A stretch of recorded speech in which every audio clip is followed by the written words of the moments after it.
میرے بھائی جنت شفاعت چاہنے والے اس راستے سے آئیں جو راستے اللہ نے بتائے ہیں. شفاعت لینے کا راستہ یہ نہیں ہے کہ آپ کی قبر پہ جا کے آپ سے سوال کیا جائے ہمیں شفاعت دو. یہ شرک ہے. جیسے اللہ کے رسول سے بیٹا مانگنا شرک ہے, جیسے آپ سے رزق مانگنا شرک ہے, ایسے ہی آج قبر پہ جا کے آپ سے یہ سوال کرنا کہ ہماری شفاعت کیجیے گا, یہ بھی شرک ہے. شفاعت آپ کی برحق ہے, لیکن شفاعت کس سے لینی ہے؟ اللہ سے لینی ہے. اللہ سے کہنا ہے کہ اے اللہ مجھے ان خوش نصیبوں میں شامل کر جن کی تیرے رسول اکرم صلی اللہ علیہ وسلم شفاعت کریں گے. اور دعا کے ساتھ ساتھ دعا بھی کرنی ہوگی. وہ اعمال کرنے ہوں گے جن اعمال کے کرنے سے شفاعت ملتی ہے. ان میں سے پہلا عمل میں نے آپ کو بتا دیا ہے کہ لا الہ الا اللہ کہنا, لیکن دل سے کہنا, عملی طور پہ اس کے اوپر عمل کر کے دکھانا. دوسرا وہ عمل جس سے آپ کی شفاعت ملے گی وہ کیا ہے؟ فرماتے ہیں عبداللہ بن عمر بن عاص, اور حدیث ہے مسلم شریف کی. کس کتاب کی میرے بھائی؟ آپ جانتے ہیں نا کہ بخاری شریف اور مسلم شریف حدیث کی وہ دو کتابیں ہیں جن کے بارے میں علماء کرام کا اتفاق ہے کہ ان میں ضعیف حدیث نہیں ہے. عبداللہ بن عمر بن عاص فرماتے ہیں کہ فرمایا نبی صلی اللہ علیہ وسلم نے اذا سمعتم المؤذن فقولوا مثل ما يقول ثم صلوا علی, کہ جب تم مؤذن کو سنو کہ وہ اذان دے رہا ہے, جیسے کلمات وہ کہہ رہے ویسے کلمات تم کہو. صرف ٹیلی ویژن بند کر دینا کافی نہیں ہے, اس کی اذان کا جواب بھی دیں. وہ کہے اللہ اکبر اللہ اکبر, آپ کیا کہیں؟ اللہ اکبر اللہ اکبر. وہ کہے اشہد ان لا الہ الا اللہ, آپ بھی کہیں اشہد ان لا الہ الا اللہ. ایسے کر کے اس کے کلمات کا جواب دیتے جائیں, جیسے کلمات وہ کہنا ویسے آپ کہیں, سوائے حی علی الصلاۃ حی علی الفلاح کے. جب وہ کہے حی علی الصلاۃ, نماز کے لیے آؤ, تو آپ نے کیا کہنا ہے؟ لا حول ولا قوت الا باللہ, کہ یا اللہ میں آ رہا ہوں لیکن تیری توفیق سے آؤں گا, تیری توفیق سے آؤں گا, تو نے توفیق دی تو میرا یہ کام ہوگا. یعنی کہ اللہ سے توفیق کا سوال کیا جا رہا ہے. یہ نہیں بہانہ نہیں کہ یا اللہ میں اس لیے نہیں آ رہا چونکہ تیری توفیق نہیں ہے, نہیں, اس کی بجائے یہ ایک دعا کا انداز ہے کہ یا اللہ میں آؤں گا اور تیری توفیق سے آؤں گا. جب وہ کہے حی علی الفلاح, کامیابی کی راہ کی طرف آؤ, آپ پھر کہیں گے لا حول ولا قوت الا باللہ, یا اللہ تیری قوت سے, تیرے طاقت دینے سے, تیری توفیق سے آؤں گا. اور باقی تمام کلمات کا جواب ویسے ہی دینا جیسے مؤذن کہے. اس کے بعد فرمایا ثم صلوا علی, پھر میرے اوپر, اور بولے میرے بھائی پھر میرے اوپر درود پڑھو. کیا آپ نے کہا ہے اس حدیث میں کہ اذان مؤذن کی اذان دینے سے پہلے میرے اوپر درود پڑھو؟ آپ کہہ رہے ہیں پہلے اذان سنو, اذان کے کلمات کا جواب دو, پھر جب اذان ختم ہو جائے تو میرے اوپر درود پڑھو. لیکن کئی ممالک میں اذان سے پہلے درود پڑھنے کا جو اہتمام ہے وہ اذان کے بعد نہیں. پھر کہتے ہیں پتہ نہیں بدعت کیوں کہتے ہیں, ہم تو درود پڑھتے ہیں, بدعت کیوں کہتے ہیں؟ میرے بھائی درود صبح و شام پر ہم تیرے ساتھ ہیں, صبح و شام پر ہم تیرے ساتھ ہیں, 24 گھنٹے پر ہم تیرے ساتھ ہیں, لیکن اس کے لیے کوئی ٹائم مقرر نہ کر. اگر کرنا ہے تو وہ کر جس کو اللہ کے رسول نے مقرر کیا ہے صلی اللہ علیہ وسلم. اگر تو نے ٹائم مقرر کرنا ہی تھا تو اذان کے بعد والا وقت جو اللہ کے رسول نے مقرر کیا ہے تو اس کو وہ اہمیت کیوں نہیں دیتا, اس کا وہ اہتمام کیوں نہیں کرتا, اس کا وہ التزام کیوں نہیں کرتا جو تو اس وقت کا اہتمام کرتا ہے جو تجھے تیرے پیر نے دیا ہے, تیرے بزرگ نے دیا ہے, تیرے مولوی نے دیا ہے. اب انصاف سے بتا, کیا تو نے اپنے پیر کو, اپنے ولی کو, اپنے بزرگ کو اللہ کے رسول سے اوپر کیا ہے کہ نہیں کیا؟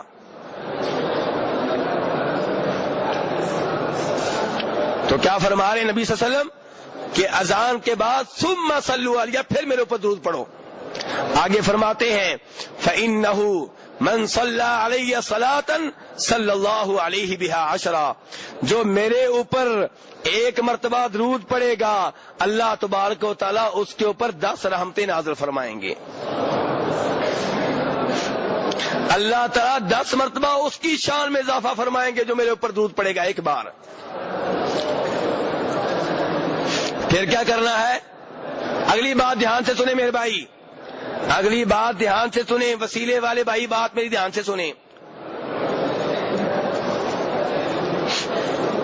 فرمایا ثم صلوا اللہ، کیا لفظ بولا ہے؟ ثم صلو کا مطلب ہے سوال کرو، سلو کیا مطلب ہے اس کا؟ سوال کرو، کس سے؟ صلو اللہ، اللہ سے سوال کرو۔ یہ ترجمہ دھیان سے سن لیں، مسلم شریف کی حدیث ہے میرے بھائی، ثم صلوا اللہ، پھر اللہ سے سوال کرو، لی میرے لیے، اللہ سے مانگو، کس کے لیے؟ اللہ کے رسول تو کہہ رہے ہیں اللہ کے رسول سے مانگنے والوں، اللہ کے رسول کہہ رہے ہیں اللہ سے میرے لیے مانگو۔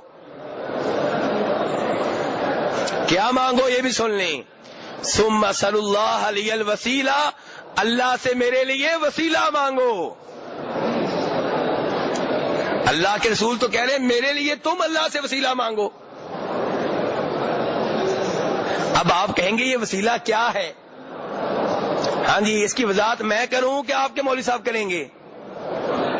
نہیں، نہ میں کرتا ہوں نہ آپ کے مولوی صاحب کریں گے، اللہ کے رسول ہی کریں گے، اسی حدیث میں، اسی حدیث میں، دوسری حدیث میں بھی نہیں۔ آپ آگے خود ہی فرماتے ہیں فَإِنَّهَا مَنزِلَةٌ فِي الْجَنَّةِ، یہ وسیلہ جنت میں ایک مقام کا نام ہے، یہ وسیلہ جنت میں ایک مقام کا نام ہے، یہ وسیلہ جنت میں ایک مقام کا نام ہے۔ فرمایا لا تنبغی الا لعبد من عباد اللہ، یہ مقام اللہ کے بندوں میں سے کسی ایک بندے کو ملے گا، وارجو ان اکون انا ہوا، مجھے امید ہے کہ وہ بندہ میں ہوں گا۔ آگے فرماتے ہیں کہ جس نے اللہ سے میرے لیے وسیلہ مانگا اس کے لیے میری شفاعت حلال ہو گئی۔ اللہ کے رسول کی شفاعت کیسے ملے گی؟ اللہ سے اللہ کے رسول کے لیے وسیلہ مانگو، اور یہ وسیلہ کیا ہے؟ جنت میں ایک، یہ وسیلہ کیا ہے میرے بھائیو؟ جنت میں ایک مقام کا نام ہے، دعا میں نہیں ہے، فرمایا دنیا سے تعلق نہیں، یہ تو جنت میں ہے، جنت میں ایک مقام ہے، اس کا نام ہے۔ اب ہم نے وسیلہ کیسے مانگنا ہے اللہ کے رسول کے لیے؟ جب صحابہ کرام کو آرڈر ملا تھا کہ اللہ کے رسول کے اوپر درود پڑھو صلی اللہ علیہ وسلم، تو کیا ہر صحابی نے بیٹھ کے اپنا اپنا درود بنایا تھا یا اللہ کے رسول کے پاس آئے تھے؟ صحابہ کرام کو عربی آتی تھی، چاہتے تو ہر صحابی بیٹھ کے اپنا اپنا درود بنا لیتا اور اس کے فضائل بھی گاڑ لیتے، کسی کے نام رکھ دیتے لکھ پتی، کسی کے نام عرب پتی، کسی کے نام درود لکھوی، کسی کے نام درود تاجی، لیکن ایسے نہیں ہوا، ایسے نہیں ہوا۔ وہ اللہ کے رسول سے سچی محبت کرنے والے تھے، وہ اللہ کے رسول کے پاس آئے کہ آپ ہمیں بتائیں کہ ہم آپ کے اوپر درود کیسے پڑھیں۔ اب اس حدیث میں اللہ کے رسول نے کہا کہ تم نے میرے لیے اللہ کے رسول سے کیا مانگنا ہے؟ وسیلہ مانگنا ہے۔ جی اب وسیلہ کیسے مانگے؟ اس کے لیے نہ مجھے عربی بنانے کی ضرورت ہے، نہ آپ کو بنانے کی ضرورت ہے، نہ میرے استاد کو بنانے کی ضرورت ہے، نہ آپ کے استاد کو بنانے کی ضرورت ہے، اللہ کے رسول صلی اللہ علیہ وسلم وہ بھی بتا کے گئے ہیں۔ دین مکمل ہے نا جی، دین مکمل ہے، دین مکمل ہے۔ مکمل کو مکمل نہ کرو، جو پہلے سے مکمل ہے اس کو مکمل کرو گے تو اس کو اضافہ کہتے ہیں، بدعت کہتے ہیں اس کو۔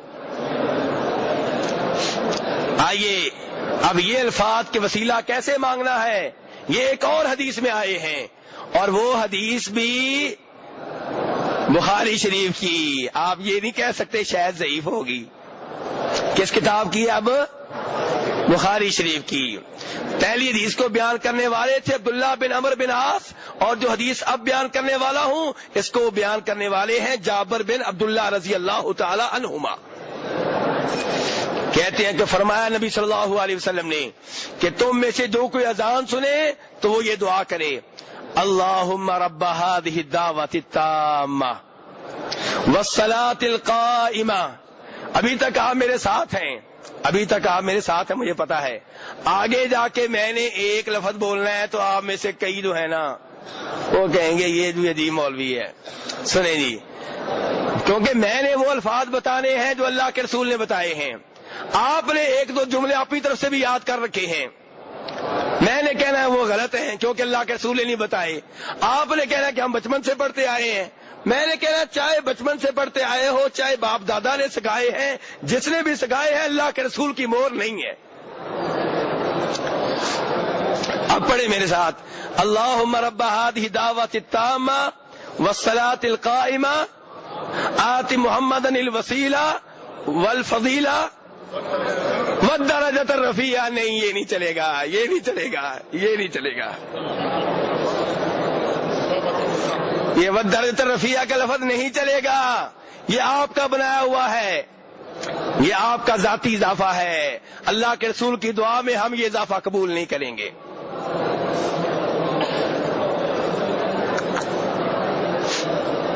آگے چلے، ترجمہ بھی کرتا ہوں، آگے چلیں. اب والدرجۃ الرفیعہ تو وہ نہیں ہے، معذرت کے ساتھ ناراض نہیں ہونا میرے بھائی، ٹھیک ہے؟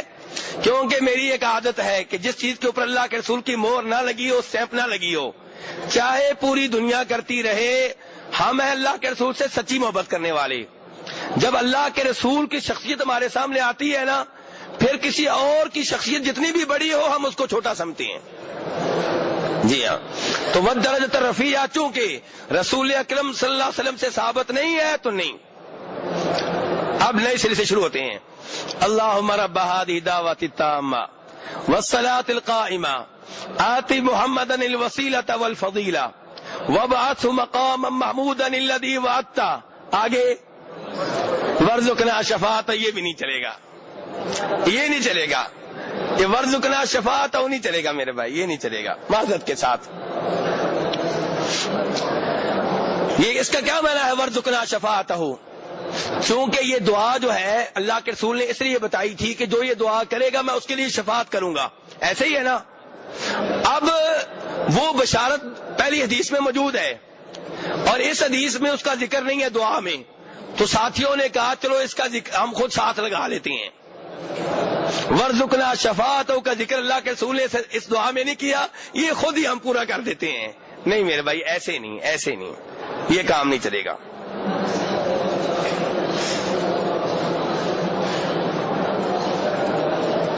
ترجمہ یہ ہے میرے بھائی، اے اللہ، اللہم، اے اللہ، رب هذه الدعوة التامة، اس مکمل دعوت کے رب. یہ جو اذان ہے یہ دعوت ہے، توحید کی دعوت، نماز کی دعوت. یہ توحید کی دعوت ہے نا، اشہد ان لا الہ الا اللہ. تو ہم کہہ رہے ہیں یہ جو دعوت ابھی ہوئی ہے، یہ دعوت جو دی گئی ہے، یہ مکمل دعوت ہے. اس دعوت کے رب، والصلاۃ القائمہ، اور جو نماز ابھی قائم ہوگی اس کے رب. ٹھیک ہے، یہ دیے جا رہے ہیں اللہ کو واسطے، وسیلہ بنایا جا رہا ہے کس کو؟ اذان کو. وسیلہ بنایا جا رہا ہے کس کو؟ نماز کو. کہ تو رب ہے، اے اللہ تو رب ہے ان چیزوں کا، تو اسے دعا کر رہے ہیں. دعا کیا؟ اب آتی محمدن، محمد صلی اللہ علیہ وسلم کو دینا، محمد صلی اللہ علیہ وسلم کو دے. کون دعا کر رہا ہے؟ امتی دعا کر رہا ہے. کون دعا کر رہا ہے؟ اللہ کے رسول سے مانگنے والوں، امتی دعا کر رہا ہے. اللہ کے رسول سکھا کے گئے کہ میرے لیے مانگو. آتی محمدن الوسیلہ، اے اللہ محمد صلی اللہ علیہ وسلم کو وسیلہ دینا. وسیلہ کیا بتائیں؟ جنت میں ایک مقام کا نام ہے. جی میرے بھائی، وسیلہ کیا ہے؟ جنت میں ایک مقام کا نام ہے. محمد صلی اللہ علیہ وسلم کو وسیلہ دینا، والفضیلہ، اور فضیلت دینا.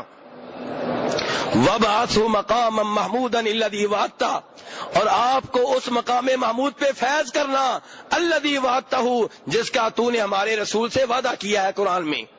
وَمِنَ اللَّيْلِ فَتَهَجَّدْ بِهِ نَافِلَةً لَكَ عَسَىٰ أَن يَبْعَثَكَ رَبُّكَ مَقَامًا مَحْمُودًا، یہ اللہ نے قرآن میں وعدہ کیا ہے. اب جو یہ دعا پڑھے تو پہلی حدیث نے بتا دیا اس کے لیے میری شفاعت حلال ہو گئی. ٹھیک ہے, دعا پڑھنے سے شفاعت مل جائے گی. لیکن لوگوں نے کہا نہیں جی, ہم آخر میں کہتے ہیں ورزقنا شفاعتہ, اے اللہ ہمیں آپ کی شفاعت دینا. بھئی اللہ کے رسول کے اوپر یقین نہیں ہے؟ اللہ کے رسول نے جو کہہ دیا کہ تم دعا کرنا میرے لیے, میں شفاعت کروں گا تمہارے لیے. اب جناب انہوں نے کہا نہیں جی دعا میں یہ ہم نے ساتھ اضافہ ضرور کرنا ہے. نہیں میرے بھائی, نبی صلی اللہ علیہ وسلم کی دعاؤں کو ویسے کا ویسا رہنے دو جیسے آپ نے سکھائی ہیں. کئی بھائی کہہ رہے ہوں گے پھر کیا ہوا, جملہ تو غلط نہیں ہے نا. کئی بھائی کیا کہہ رہے ہوں گے, پھر کیا ہوا, کون سا معنی غلط ہے؟ یہ ہمارے ہاں یہ بیماری پائی جاتی ہے نا کہ جی کون سا مطلب غلط ہے, یا تو آپ بتائیں مطلب غلط ہے. میرے بھائی نبی صلی اللہ علیہ وسلم کی دعا میں اپنی طرف سے کلمات کا اضافہ کرنا بھی جرم ہے. نہیں یقین آ رہا لگتا ہے آپ کو, اس کے لیے بھی لگتا ہے مجھے دلیل دینی پڑے گی. لے لیں جی. بخاری شریف کی حدیث ہے, کس کتاب کی دیکھ لیں, ابھی تک میں نیچے نہیں گیا, ابھی تک بخاری مسلم میں لے کے گھوم رہا ہوں آپ کے ساتھ. تو بخاری شریف کی حدیث ہے, نبی صلی اللہ علیہ وسلم نے اپنے صحابی برا بن عازب, کیا نام ہے صحابی کا, ان کو نصیحت کی. ان سے کہا برا, اذا اتیت مضجعک, جب اپنے بسترے پہ آؤ, فتوضا وضوءک للصلاۃ, سونے سے پہلے وضو کر لو, نماز والا وضو. کون سا وضو؟ نماز والا وضو. ثم اضطجع علی شقک الایمن, پھر اپنی دائیں سائڈ پہ لیٹ جاؤ. اور میرے بھائی آج سائنسدانوں نے آج بتایا ہے, اللہ کے رسول نے جو بات 400 سال پہلے بتائی تھی, سائنسدان آج بتا رہے ہیں کہ جو سونے کا طریقہ آپ نے بتایا ہے اس میں صحت کے لحاظ سے انسان کے بڑے فائدے ہیں. پھر اپنی دائیں سائڈ پہ لیٹ جاؤ, پھر فرمایا یہ دعا پڑھو, اور فرمایا اس کے بعد کوئی اور بات نہ کرنا. دعا کیا پڑھو جی؟ کون سا بھائی سنا سکتا ہے؟ نہیں وہ اور ہے جی, نہیں وہ اور ہے, وہ بھی صحیح ہے, وہ غلط نہیں ہے, لیکن یہ اور ہے, وہ بھی پڑھا کریں یہ بھی پڑھا کریں. اللہم اسلمت وجہی الیک وفوضت امری الیک والجأت ظہری الیک لا ملجأ ولا منجا منک الا الیک.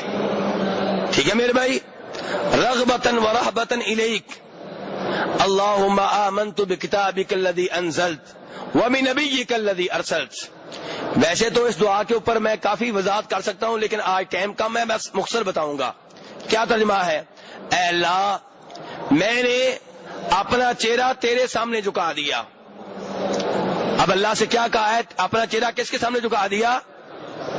تھوڑی دیر بعد قبر والے سے کہتے ہیں تیرے سامنے جھکا دیا. یہ جو دوغلی پالیسی ہے نا, اس کا نام شرک ہے.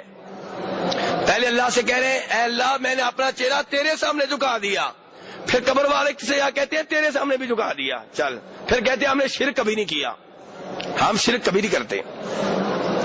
اللہم اسلمت وجہی الیک, اے اللہ میں نے اپنا چہرہ تیرے سامنے جھکا دیا. وفوضت امری الیک, اور اپنے سارے معاملات تیرے سپرد کر دیے. والجأت ظہری الیک, اور میں نے تجھے اپنا سہارا بنا لیا.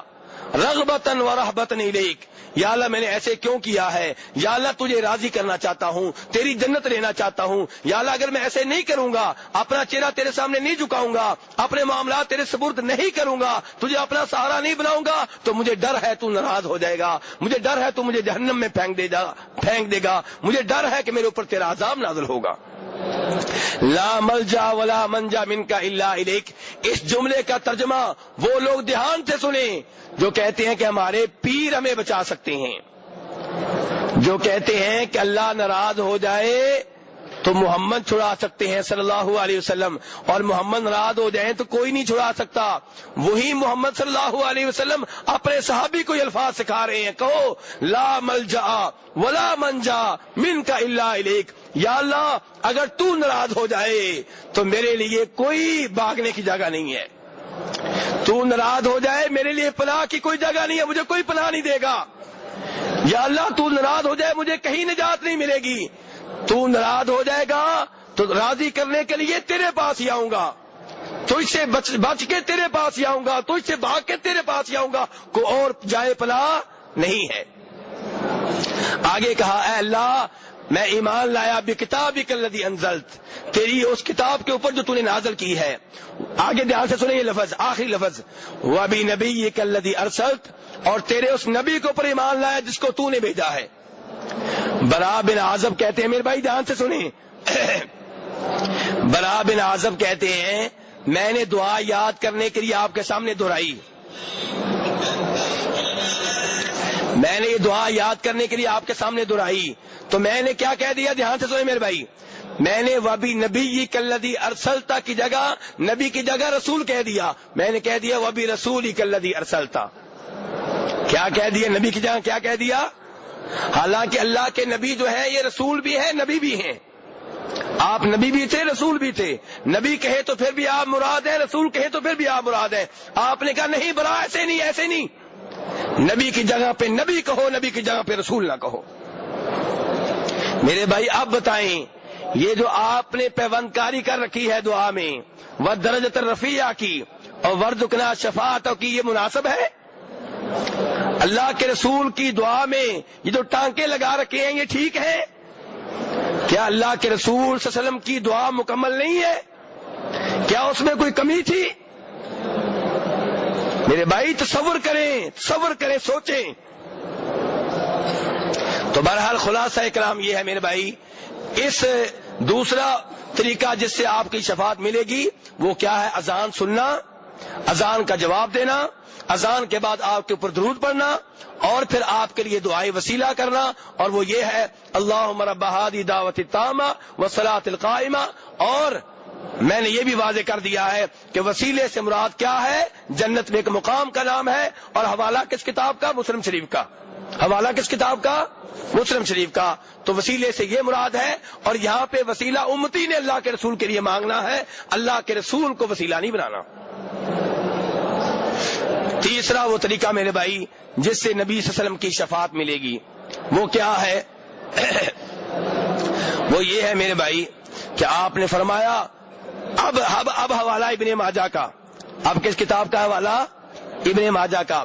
فرمایا من استطاع منکم ان یموت بالمدینہ فلیفعل فانی اشفع، اور دوسری روایت میں اشہد لمن مات بہا، کہ تم میں سے جو مدینہ میں موت لے سکے وہ لے لے، کیونکہ جس کو مدینہ میں موت آئے گی میں اس کے حق میں شفاعت کروں گا، اور دوسری روایت میں فرمایا میں اس کے حق میں گواہی دوں گا۔ تو آپ کی شفاعت حاصل کرنے کا طریقہ کیا ہے کہ آپ مدینہ میں رہائش اختیار کریں تاکہ اللہ کرے کہ مدینہ میں موت آئے اور آپ کی شفاعت مل جائے۔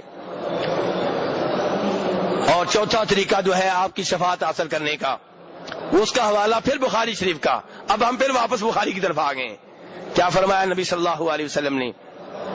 فرمایا کہ جو مدینہ کی مصیبتوں، مدینہ کی مشقتوں کے اوپر صبر کرے، مدینہ کی مصیبتوں کے اوپر کیا کرے؟ صبر کرے۔ یہ نہیں کہ مدینہ میں پریشانی آئی چھوڑ ڈالا ہوا ہے پھر کہے جی میں صبر کر رہا ہوں، نہیں، صبر جو صبر کرے مدینہ کی پریشانیوں کے اوپر، مصیبتوں کے اوپر، تنگیوں کے اوپر، فرمایا میں قیامت کے روز اس کے حق میں گواہی دوں گا، اور دوسری روایت میں فرمایا میں اس کے حق میں شفاعت کروں گا۔ تو میرے بھائی یہ چند ایک اعمال ہیں جو کر کے آپ نبی صلی اللہ علیہ وسلم کی شفاعت حاصل کر سکتے ہیں۔ اب دیکھیں اللہ کے رسول نے بتایا صلی اللہ علیہ وسلم نے کہ میرے لیے دعا کرو، میرے اوپر درود پڑھو، اذان کا جواب دو، میں اس کے لیے شفاعت کروں گا۔ یہ حدیث ہم نے آپ کو بتا دی ہے کہ نہیں بتائی؟ اگر یہ حدیث ٹھیک ہوتی جو لوگ بیان کرتے ہیں کہ جس نے میری قبر کی زیارت کی اس کے لیے میری شفاعت واجب ہو گئی، اگر یہ حدیث صحیح ہوتی تو ہم بھی بتاتے، ہم یہ بھی بتاتے، لیکن یہ ضعیف ہے، من گڑت ہے، ایسی روایات کی نسبت کرنا رسول اکرم صلی اللہ علیہ وسلم کی طرف جرم ہے، اس سے بچ جائیں، جرم میں حصہ نہ لیں۔ یہ وہ باتیں ہیں، یہ وہ روایات ہیں جن کی نسبت بھی رسول اکرم صلی اللہ علیہ وسلم کی طرف نہیں کرنی چاہیے، ان کی نسبت بھی مشکوک ہے۔ اللہ تبارک و تعالیٰ سے دعا ہے کہ اللہ تبارک و تعالیٰ ہمیں ان خوش نصیبوں میں شامل کرے، اللہ تبارک و تعالیٰ ہمیں ان خوش نصیبوں میں شامل کرے جن کی نبی صلی اللہ علیہ وسلم روز قیامت شفاعت کریں گے۔ وآخر دعوانا ان الحمدللہ رب العالمین۔